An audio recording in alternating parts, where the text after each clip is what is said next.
विद्यार्थी मित्रांनो, येत्या 15 मार्चला होणाऱ्या पोलीस भरती लेखी परीक्षेसाठी देहाधिकारी स्पर्धा परीक्षा मंचनं चालू घडामोडींची एक सिरीज सुरू केलेली आहे, ज्यामध्ये आपण या सिरीजचा 5वा भाग आज पाहणार आहोत। आणि मित्रांनो, यामध्ये अत्यंत महत्त्वाच्या चालू घडामोडी आहेत, त्यामुळे व्हिडिओ पूर्ण पाहायचा आहे आणि जर आवडला तर लाईक करा। पहिला प्रश्न आहे, होर्मुझची सामुद्रधुनी कोणत्या दोन आखातांना जोडते? आता या ठिकाणी पाहायचं आहे, होर्मुझची सामुद्रधुनी आहे ती का प्रसिद्ध आहे किंवा का महत्त्वाची आहे? कारण या ठिकाणाहून जगातील सर्वाधिक तेलाची वाहतूक होते आणि ही अमेरिका इराणच्या युद्धामध्ये अडकलेली आहे किंवा या ठिकाणी कोंडी होत आहे आणि मित्रांनो त्यामुळेच हे महत्त्वाचं आहे। तर या ठिकाणी होर्मुझची सामुद्रधुनी आहे ती पर्शियाचा आखात आणि ओमानचा आखात यांना जोडते। म्हणजे आपलं उत्तर या ठिकाणी पर्याय 1 पर्शियन आखात आणि ओमानचा आखात, पर्याय 1 आपलं उत्तर आहे। पुढे पहा प्रश्न क्रमांक 2, होर्मुझच्या सामुद्रधुनीच्या उत्तरेस कोणता देश आहे? आता समजा ही होर्मुझची सामुद्रधुनी आहे, तर याच्या उत्तरेला आहे इराण आणि दक्षिणेला आहेत ओमान आणि UAE। म्हणजे आपलं उत्तर काय असणार आहे? उत्तरेला इराण हा देश आहे, पर्याय 2। ओमान कुठे आहे? दक्षिणेला आहे। UAE कुठे आहे? दक्षिणेला आहे। प्रश्न क्रमांक 3, जगाच्या एकूण तेल पुरवठ्यापैकी किती टक्के तेल होर्मुझच्या सामुद्रधुनीतून जाते? मित्रांनो, जगाच्या एकूण तेल पुरवठ्यापैकी 20% तेल आहे ते होर्मुझच्या सामुद्रधुनीतून जाते। म्हणजे आपलं उत्तर पर्याय 2 आहे। हे प्रश्न महत्त्वाचे आहेत आणि पूर्ण पाहायचे आहेत। प्रश्न क्रमांक 4, भारत आपल्या एकूण कच्च्या तेल आयातीपैकी किती टक्के आयात पर्शियन आखातातून करतो? मित्रांनो, भारत आपल्या एकूण कच्च्या तेल आयातीपैकी 60 ते 70% आयात आहे ती पर्शियन आखातामधून करतो। म्हणजे आपलं उत्तर काय असणार आहे? पर्याय 3 60 ते 70%। प्रश्न क्रमांक 5, इराण व ओमान होर्मुझच्या सामुद्रधुनीत किती नॉटिकल मैल पर्यंत टेरिटोरियल वॉटर्सचा दावा करू शकतात? आता मित्रांनो, कोणताही किनारी देश असू दे ज्याला सागरी किनारा लाभलेला आहे, तो त्याच्या समुद्र किनाऱ्यापासून 12 नॉटिकल मैल पर्यंत दावा करू शकतो। म्हणजे आपलं उत्तर या ठिकाणी काय असलं पाहिजे? 12 नॉटिकल मैल, पर्याय 2। प्रश्न क्रमांक 6, होर्मुझची सामुद्रधुनीची सर्वात कमी रुंदी किती किलोमीटर आहे? आता मित्रांनो, सरासरी विचार केला तर याची लांबी किती आहे? लांबी 167 किलोमीटर आहे आणि रुंदी आहे ती 55 ते 95 किलोमीटर आहे। परंतु सर्वात कमी रुंदी विचारलंय तर सर्वात कमी रुंदी आहे ती 33 किलोमीटर आहे, पर्याय 2। जर लांबी विचारली तर फक्त 167 किलोमीटर आणि रुंदी विचारली तर 55 ते 95 किलोमीटर। प्रश्न क्रमांक 7, 2026च्या T20 विश्वचषकात मालिकावीर म्हणजे प्लेयर ऑफ द सिरीज म्हणून कोणाची निवड झाली? या ठिकाणी पाहायचं आहे, 2026चा T20 वर्ल्ड कप कोणी जिंकला? तर भारतानं जिंकला न्यूझीलंडला पराभूत करून। आणि मित्रांनो, याचा मालिकावीर म्हणजेच प्लेयर ऑफ द सिरीज कोण बनला? तर संजू सॅमसन। म्हणजे आपलं उत्तर पर्याय 3 असणार आहे। पुढे पाहणार आहोत आपण, मॅन ऑफ द मॅच कोण ठरला किंवा कॅप्टन कोण होता? पुढे पाहायचं आहे प्रश्न क्रमांक 8, 2026च्या T20 विश्वचषकात अंतिम सामन्याचा सामनावीर फायनलमध्ये मॅन ऑफ द मॅच कोण ठरला? मित्रांनो, फायनलमध्ये जसप्रीत बुमराह यानं 4 विकेट घेतल्या आणि फक्त 15 रना दिल्या आणि मित्रांनो त्यामुळेच त्याला अंतिम सामन्यामध्ये सामनावीर म्हणजे मॅन ऑफ द मॅच हा पुरस्कार दिला गेला। म्हणजे पर्याय 2 आपलं उत्तर आहे। तर मित्रांनो, या पूर्ण टुर्नामेंटमध्ये जसप्रीत बुमराह यानं 14 विकेट घेतल्या, त्यापैकी 4 विकेट त्यानं फायनलमध्येच घेतलेल्या आहेत। प्रश्न क्रमांक 9, 2026च्या T20 विश्वचषक विजेत्या संघाला किती बक्षीस रक्कम मिळाली? या ठिकाणी पाहायचं आहे, विजेता कोण? आपला भारत आणि उपविजेता न्यूझीलंड। आता मित्रांनो, विजेत्याला $3 मिलियन म्हणजे 30 लाख US मिळाले आणि मित्रांनो रुपयामध्ये किती होतं ते? 27.5 कोटी रुपये। म्हणजे आपलं उत्तर पर्याय 4। आता उपविजेत्याला विचारलं तर उपविजेत्याला मित्रांनो मिळाले $1.6 मिलियन, म्हणजेच आपल्या रुपयांमध्ये 14.65 कोटी रुपये, लक्षात ठेवायचे आहेत। पुढे प्रश्न क्रमांक 10, 2026च्या T20 विश्वचषक विजेत्या भारतीय संघाचा कर्णधार कोण होता? मित्रांनो, या ठिकाणी पाहायचं आहे, man of the series Sanju Samson, man of the match फायनलमध्ये जसप्रीत बुमराह आणि कॅप्टन कोण होता हा विजेत्या संघाचा? तर सूर्यकुमार यादव। म्हणजे आपलं उत्तर पर्याय 3 आहे। विद्यार्थी मित्रांनो, आता सगळं सोडून थोडा वेळ फक्त इकडे लक्ष द्या। तुम्ही या व्हिडिओपर्यंत पोहोचलाय म्हणजेच तुम्ही नक्कीच पोलीस भरतीसाठी तयारी करताय। आणि मित्रांनो, तुम्ही तयारी करताय म्हणजे तुम्हाला माहीत असेलच की पोलीस भरतीसाठी मागील वर्षांच्या प्रश्नपत्रिका सोडवणे किती आवश्यक आहे. त्यासोबतच नवीन प्रश्नपत्रिका सोडवून त्या परीक्षेसाठी तयारी करणं आणि टाईम मॅनेजमेंट करणं हे देखील आवश्यक आहे. आणि मित्रांनो, यासाठीच ध्येयाधिकारी स्पर्धा परीक्षा मंच घेऊन आलेला आहे फक्त 60 रुपयांमध्ये 30 सराव प्रश्नपत्रिका, 30 पेपर फक्त 60 रुपयांमध्ये. आणि मित्रांनो, यामध्ये आपल्याला प्रत्येक पेपरमध्ये 100 प्रश्न असतील आणि त्या 100 प्रश्नांचं पूर्ण स्पष्टीकरण देखील असणार आहे.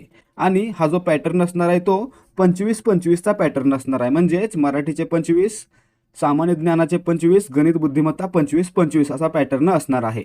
आणि त्यासोबत आपल्याला काय मिळणार आहे तर आपल्या टेलिग्रामवर पेड चॅनलला जॉईन होण्याची संधी, ज्या चॅनलवर आपल्याला दररोज 200 प्रश्नांचा सराव करता येणार आहे. दररोज सरावासाठी 200 प्रश्न दिले जाणार आहेत. आणि मित्रांनो, हे सर्व प्रश्न असणार आहेत ते फक्त आणि फक्त पोलीस भरतीच्या पॅटर्नवर आधारित असतील आणि त्याच्यामध्ये जास्तीत जास्त प्रश्नांचा सराव करून घेतला जाणार आहे. त्यामुळे जर तुमची पुढे लेखी परीक्षा होणार आहे तर तुम्ही हा संच विकत घ्यावा आणि त्यासोबतच आपल्या पेड टेलिग्राम चॅनलला जॉईन व्हावं. हे सर्व मिळणार आहे फक्त 60 रुपयांमध्ये.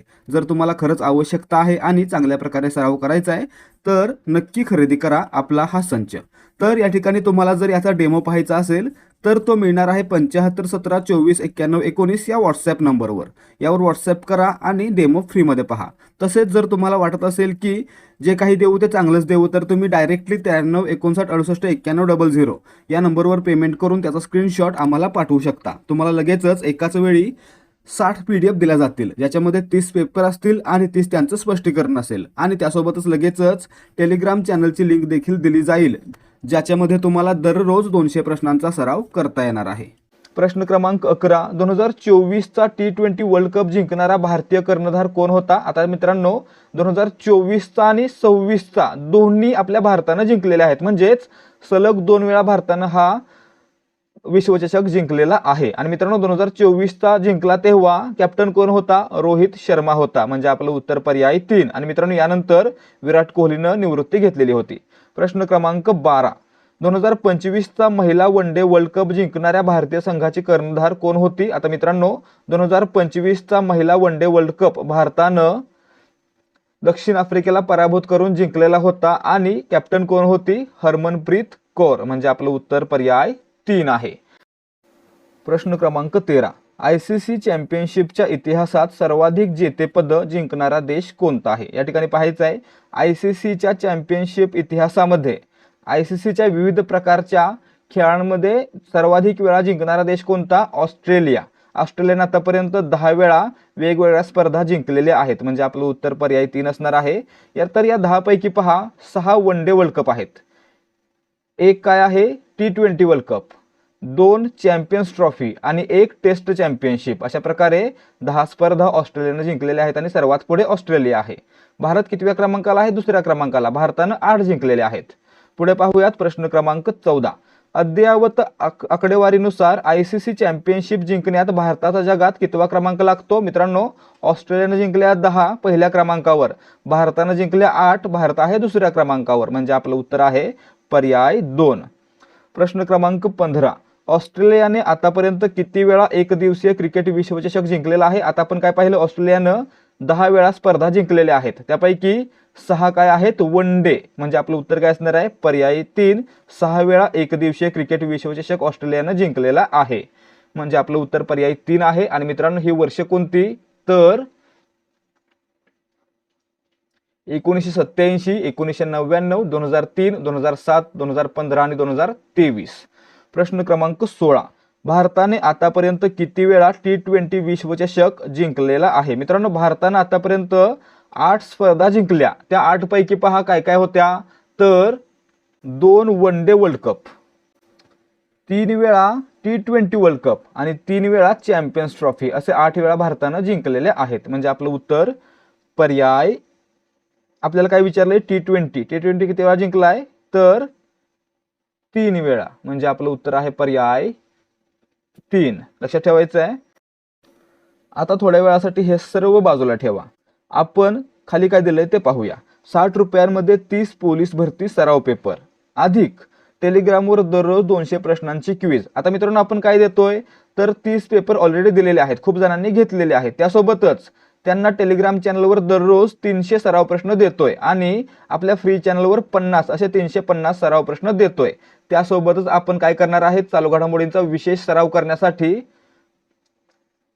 ऑगस्ट 2025 ते मार्च 2026 या कालावधीतील कमीत कमी 1000 प्रश्न टेलिग्राम क्विजच्या मार्फत पाहणार आहोत. टेलिग्राम क्विज आपण सर्वजण सोडवतो. एखादा असेल ज्याला माहित नसेल, परंतु सर्वजणांना टेलिग्राम क्विज म्हणजे काय माहित आहे.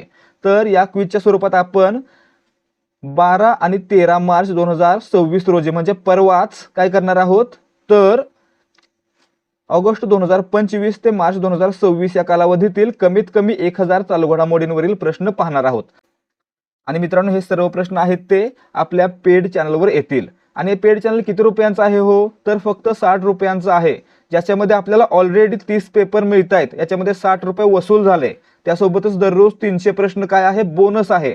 आणि आता 1000 चालू घडामोडींचे प्रश्न ते देखील क्विज मार्फत, हा तर सुपर बोनस आहे. त्यामुळे जर तुम्हाला चांगल्या प्रकारे सराव करायचा आणि चालू घडामोडी देखील कव्हर करायचे आहेत तर नक्कीच तुम्ही हे खरेदी करावं असा आमच्याकडून एक प्रामाणिक सल्ला आहे. तरी देखील तुम्ही विचार करा आणि ठरवू शकता.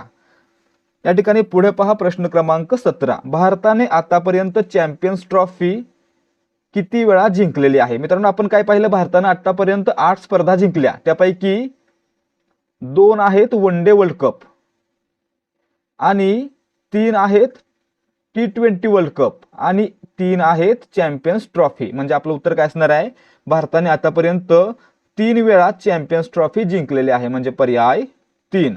प्रश्न क्रमांक 18. भारताने आपला पहिला एकदिवसीय क्रिकेट विश्वचषक कोणत्या वर्षी आणि कोणाच्या नेतृत्वाखाली जिंकलेला होता. मित्रांनो भारताने आपला पहिला एकदिवसीय क्रिकेट विश्वचषक 1983 साली कपिल देव कॅप्टन असताना जिंकलेला होता. म्हणजे आपलं उत्तर पर्याय 2 1983 कपिल देव. त्यानंतर 2011 साली महेंद्रसिंग धोनी असताना दुसरा वन डे वर्ल्ड कप आपण जिंकलेला होता. पुढे पाहूयात प्रश्न क्रमांक 19. पहिल्या खेलो इंडिया ट्रायबल गेम्सचे आयोजन कोठे करण्यात आले. मित्रांनो पहिल्या खेलो इंडिया ट्रायबल गेम्सचे आयोजन आहे ते छत्तीसगड मधील बिलासपूर या ठिकाणी केलं जात आहे. म्हणजे आपलं उत्तर आहे पर्याय 2 छत्तीसगड मधील बिलासपूर. प्रश्न क्रमांक 20. पहिल्या खेलो इंडिया ट्रायबल गेम्सचा शुभंकर म्हणजे मॅस्कॉट काय आहे. मित्रांनो पहिल्या खेलो इंडिया ट्रायबल गेम्सचा शुभंकर आहे मोरवीर. म्हणजे आपलं उत्तर पर्याय 3 मोरवीरचा अर्थ काय आहे पुढच्या प्रश्नामध्ये आपण पाहणार आहोत. प्रश्न क्रमांक 21.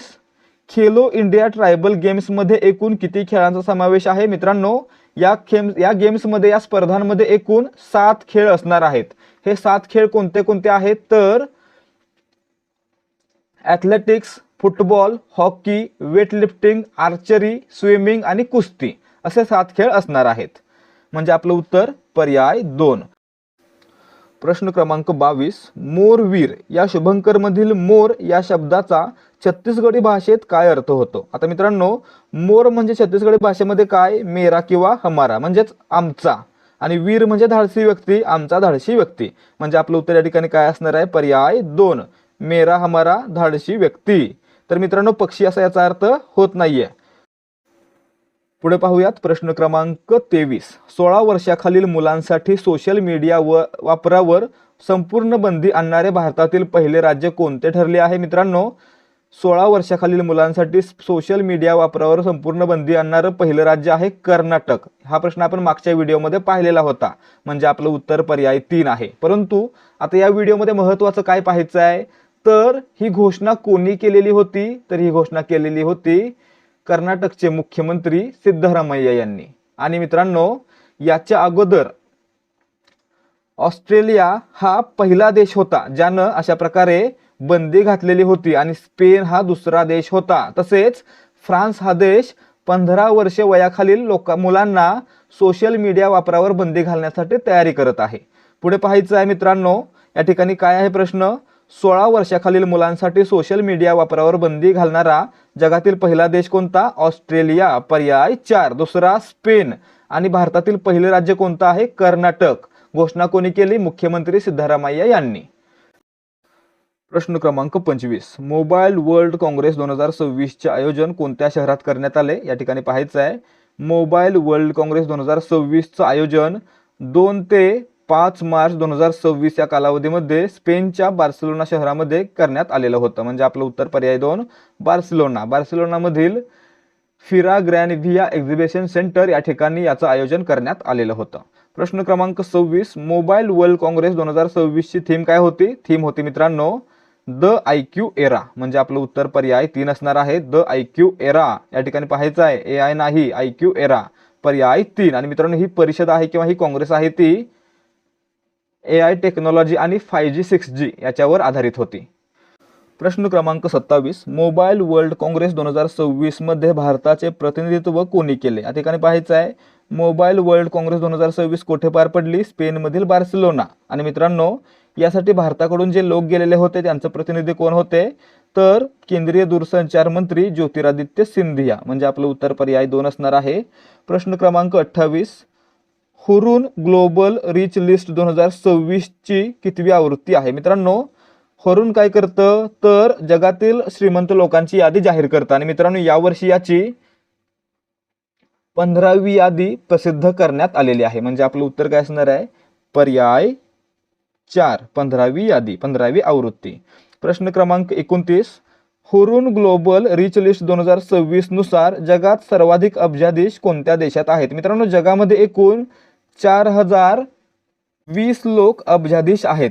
त्यापैकी 1110 लोक चीनमध्ये आहेत. म्हणजे आपलं उत्तर या ठिकाणी काय असणार आहे? चीन हा पहिल्या क्रमांकावर आहे. दुसऱ्या क्रमांकावर अमेरिका आहे, 1000 व्यक्ती आहेत. आणि तिसऱ्या क्रमांकावर भारत आहे, 308 व्यक्ती आहेत. प्रश्न क्रमांक 30, सर्वाधिक अब्जाधीशांच्या यादीत भारताचा जगात कितवा क्रमांक लागतो? तर 3रा क्रमांक लागतो. पहिल्या क्रमांकावर 1110 व्यक्तींसह चीन आहे, दुसऱ्या क्रमांकावर 1000 व्यक्तींसह अमेरिका आहे आणि तिसऱ्या क्रमांकावर 308 व्यक्तींसह भारत आहे. म्हणजे आपलं उत्तर पर्याय 3, तिसऱ्या क्रमांकाला भारत आहे. प्रश्न क्रमांक 31, हुरून ग्लोबल रिच लिस्ट 2026 नुसार भारतात एकूण किती अब्जाधीश आहेत? 308 आहेत. लक्षात ठेवायचं 308, पर्याय 3. प्रश्न क्रमांक 32, भारत आणि आशियातील सर्वात श्रीमंत व्यक्ती कोण ठरले आहेत? मित्रांनो भारत आणि आशियातील सर्वात श्रीमंत व्यक्ती मुकेश अंबानी, पर्याय 2. दुसऱ्या क्रमांकाला कोण आहेत? तर गौतम अडानी.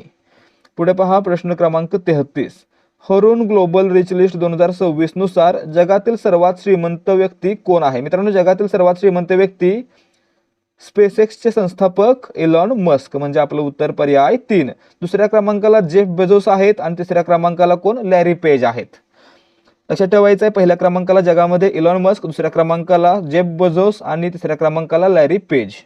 प्रश्न क्रमांक 34, हुरून ग्लोबल रिच लिस्ट 2026 नुसार भारताची सर्वात श्रीमंत महिला कोण आहे? तर मित्रांनो भारताची सर्वात श्रीमंत महिला रोशनी नादर मल्होत्रा. म्हणजे आपलं उत्तर पर्याय 4 आहे.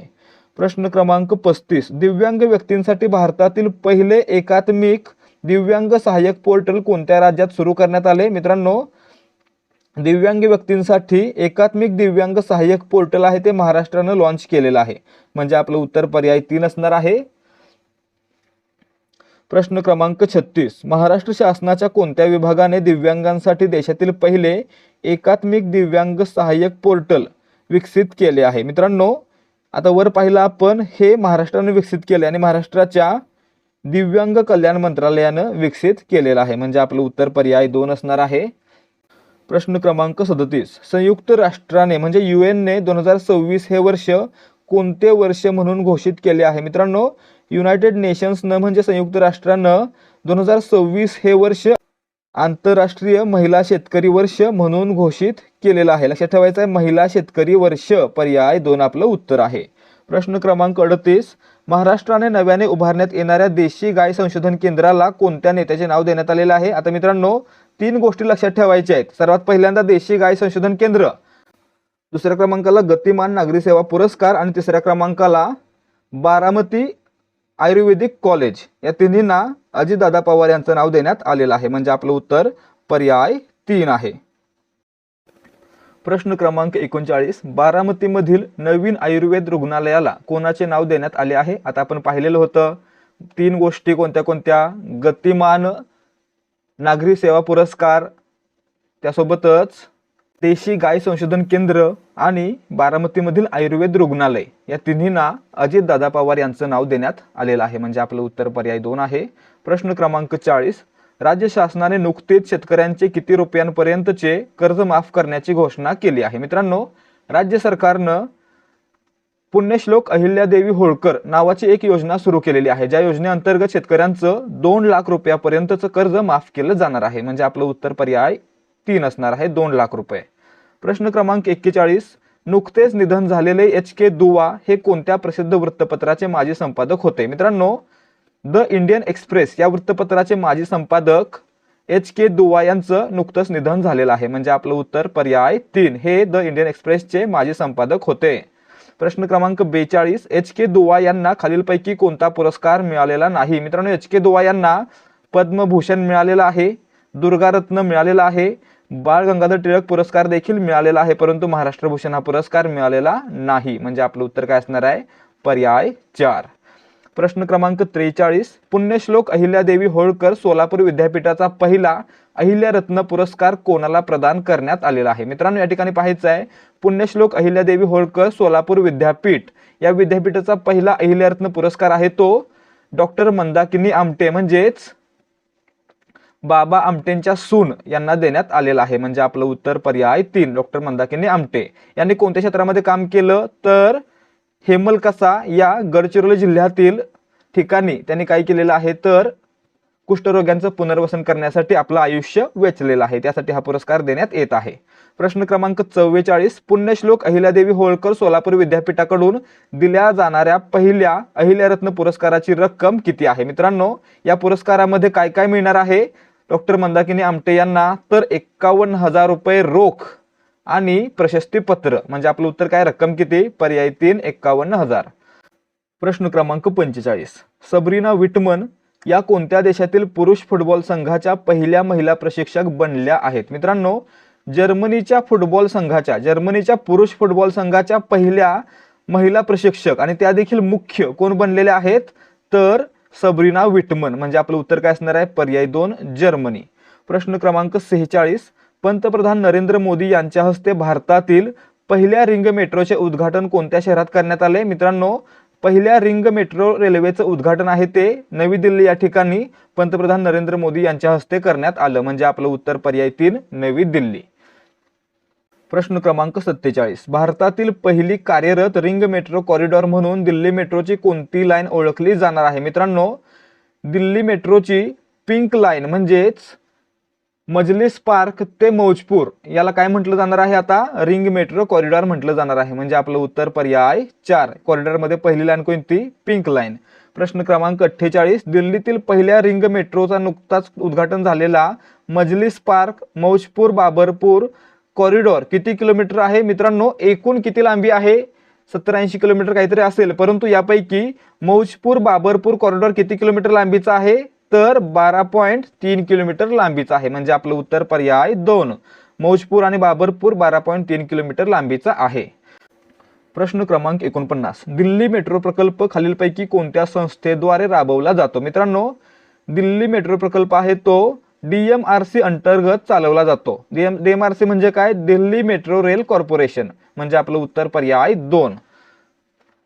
प्रश्न क्रमांक 50. भारतातील पहिले खासगी व्यावसायिक ऑर्बिटल रॉकेट विक्रम-1 कोणत्या कंपनीने विकसित केलेले आहे? मित्रांनो, विक्रम-1 हे नाव विक्रम साराभाई यांच्या नावावरून दिलं गेलेलं आहे आणि हे जे रॉकेट आहे विक्रम-1 ते स्काय रूट एरोस्पेस या कंपनीनं बनवलेलं आहे, म्हणजे आपलं उत्तर आहे पर्याय 2.